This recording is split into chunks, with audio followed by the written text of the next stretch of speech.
I had to do a part two because I accidentally hit the stop button. So I'll sing the song now.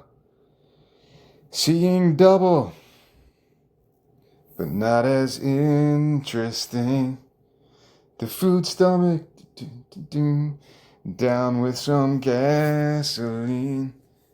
With skin doubted, so levy what identity will bleed. Hammer walls, let the iron seep. The moon settled, the devil bends the knee. With skin singled out, the artist with no air to greet. 1, 2, I'm a white, black, Latino, Asian, lesbian man. Dun, dun, dun. I'm a white, black, Latino, Asian, lesbian man. Dun, dun, dun.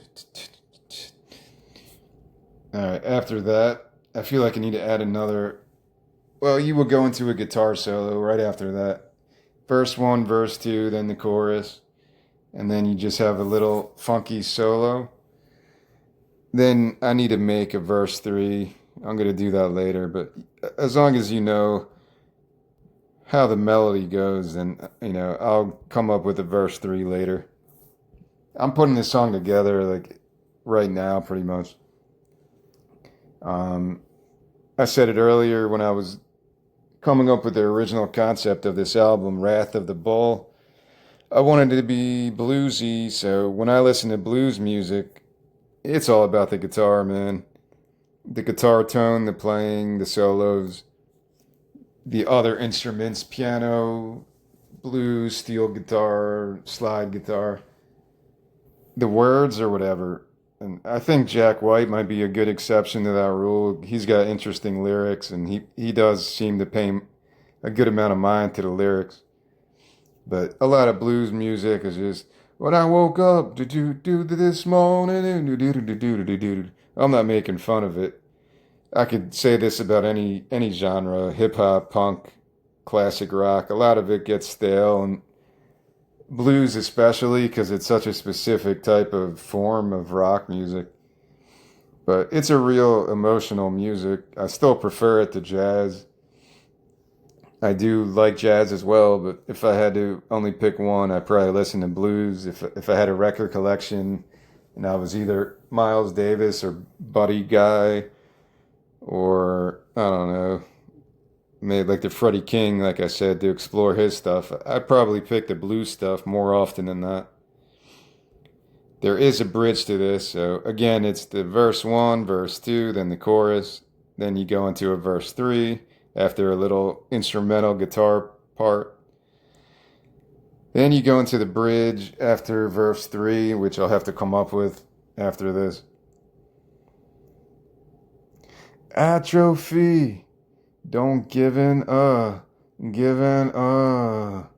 flavored for the radio.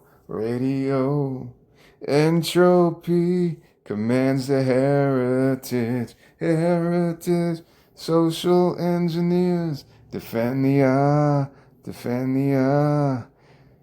With skin unannounced, maybe more an inner marker. I'm a white, black, Latino, Asian, lesbian man. I'm a white, black, Latino, Asian, lesbian man. This is when I hear like almost Rage Against the Machine. Because it's pretty mellow up until this point. Like, I'm a white, black, Latino, Asian, lesbian man. Doot. I can hear the drums in this one because drumming in a blues type of experience is kind of, I don't want to say easy, but you could hear it when I think of other types of music, like I just did the Carole King stuff. I didn't hear drums at all. Not really. So after you sing those two lines, then you kind of go crazy. This would be like another improvised kind of out of body experience. Like, I'm a white, black, Latino, Asian, lesbian man. I'm a white, black, Latino, Asian, lesbian man. I'm a white, black, Latino, Asian, lesbian man. I'm a white, black, Latino, Asian, lesbian man. I'm a white. You can just get crazier with it because it's supposed to be funny. Hopefully, the crowd will enjoy the nonsense of it. And that's what I'm going for with the opening track. I like to, not that this song is shocking, like, oh, this song is going to shock the world. It's really not. It's just this, a simple bluesy type of experience, but maybe some funny lyrics. But that's why I do these talks too, so I can explain my thought process so people don't misinterpret stuff. 'Cause that's how I feel about identity politics, and I welcome the debate because I like hearing other points of views. That's just what I'm thinking at this point in my life, at least. So that's where I'm at. I think it could get pretty cool there, and then you just end with another kind of powerful, uplifting Gary Clark Jr., Jack White type of guitar experience where you just kind of just go nuts, dueling guitars or something like that. I want to give some females credit, so I'll list that Samantha Fishwoman. She's a hell of a guitarist. I don't know if I ever mentioned her, but I found her because she had this little tiny box guitar, and she was pretty awesome. Check her out. She's definitely one of the best guitarists I've found just through random searching on YouTube. She's played with famous people.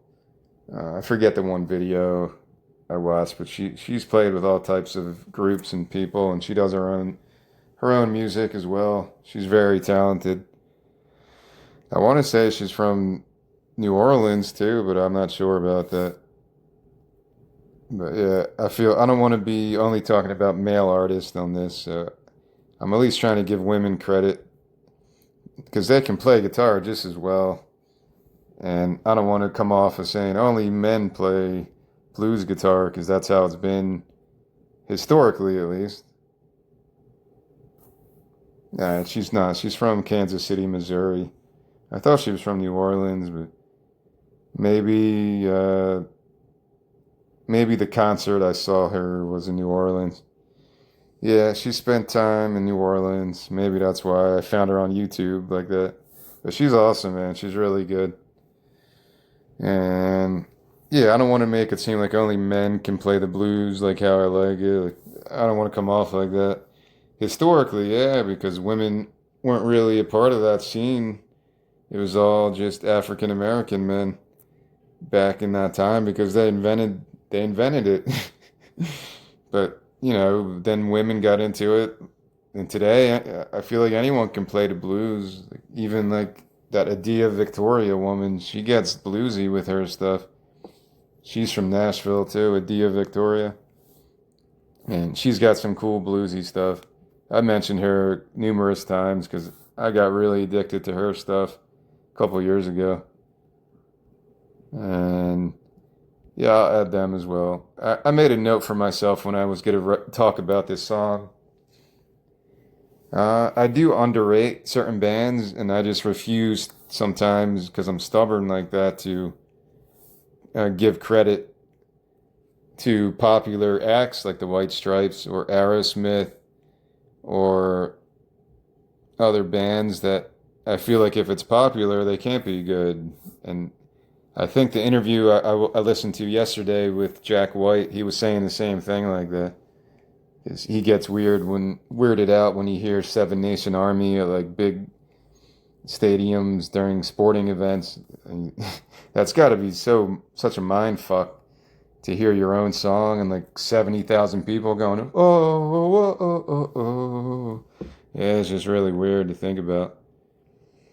But yeah, Aerosmith's another band. I felt like I grew up with them.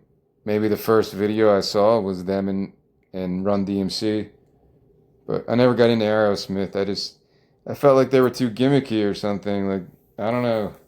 They're the prototypical rock band on drugs and fucking everything that moves. And more than that, I just didn't really care about their music that much. But they're probably a band that they're definitely a band I underrate and I should pay attention to and go back and listen to all their albums. I remember growing up in high school around that time and hearing Dream On for the first time. I didn't even know it was Aerosmith. I was like, man, this band's amazing. How have I never heard this band before? And then they're like, yeah, that was Aerosmith. Because I was used to the other newer Aerosmith, probably like the Get a Grip era with living on the edge and crying when that was more of the Aerosmith I grew up with because I was more of a teenager. I didn't grow up with the 70s Aerosmith or 80s Aerosmith. And yeah, they became such a corporate thing. Nothing wrong with that, but like when Armageddon came out, that's a song I hate that song so much. But I did like some of the other ones. Living on the Edge was really good. Maybe I'll share that song because that's still a really really good song. Yeah, Living on the Edge. That's a really good song. I got to give credit to that song. I love that song growing up. It has the one part where it just like has a fake ending and it pauses. I love shit like that. It might seem gimmicky, but I really like that song. And yeah, the guitar playing, the vocals, you can't deny they're talented. I was never an Aerosmith guy. If I was going to list my 100 favorite bands, I wouldn't even consider them. Like, I've just never connected with them. And maybe I'm biased against it for some reason. But yeah, I'll have to go back and listen to them. Who's the band that sings Cult of Personality? Living Color. That's another band. Um, there is a Phillies player that comes out to that song. I'm a Phillies fan, Philadelphia Phillies. And I forget who it is. Maybe it is Schwarber. But anyway, Vernon Reid, yeah. Recently, he had an album maybe last year. He's the guitarist of Living Color. And he's a cool guy, Vernon Reid. I liked it. I put it on my list of favorite albums. I forget. Somebody mentioned it. Maybe it was Billy Corgan's podcast. And I happened to check it out last year. And Living Color was a band I wanted to go down and explore, but I haven't had the chance to do it yet. I probably underrate them, underrate other bands like that. And yeah, I don't want to be that type of person. Like I'm making fun of Aerosmith for having a sappy love song on Armageddon soundtrack. Fuck it, dude. They probably made like $100 billion off that. And I would love to be a part of that world. And like for real, who wouldn't want to be? Am I gonna be called a sellout? I don't want to be homeless, dude. I want to make money from the songs I write. Sorry if that doesn't line up to your politics or something. What Philly player comes out to Cult of Personality? 'Cause now I'm curious about. I think it's Schwarber comes out to Cult. It's such a good song, though. Yeah, Schwarber. I don't know if he did it last year, but it's kind of cool. That's a good walk-up song. Cult of Personality. That's the type of music also I'm trying to conjure for this album. I just want it to be guitar heavy. I don't play lead guitar. I've never really learned how to play lead. It's something you just have to practice every day. I get it. I haven't played an electric guitar in like 2 decades, so it's a problem. But I would love to get some chops at some point. That was my plan was to just spend day and night making music like that. But it hasn't happened yet. But yeah, I mentioned them because there are bands that I just kind of disrespect like that or I underrate. I never really got into Aerosmith, for example, or the Jack White stuff, like I said. And they're probably stuff I would really like. I just never took the dive. So it's on the list to do. And hopefully you get an idea of what this album is going to start as, because this is just day one, man. This is day one of Wrath of the Bull. I have tentatively 8 songs, I think. I started writing the second song and some of the other ones. Right now, I have 8 songs that are very tentative, and I listed Jack White, his kind of guitar sound on a number of them. The second song might actually be more of a Rage Against the Machine type of feel. So we'll see where that goes. I don't know if I'm gonna do that one today. I'll just let this one breathe for a while, see what it sounds like. Because I really like the chorus to this. I think it's funny, but also in a intelligent way, hopefully. I'm a white, black, Latino, Asian, lesbian man. I'm a white, black, Latino, Asian, lesbian man. This was because a couple nights ago I was trying to sleep and I kept having this fantasy about this Asian woman who I watch on YouTube.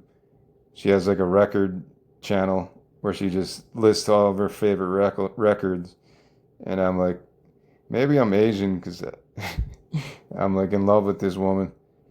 So I was like, originally this song was going to be I'm an Asian lesbian man, which is also funny.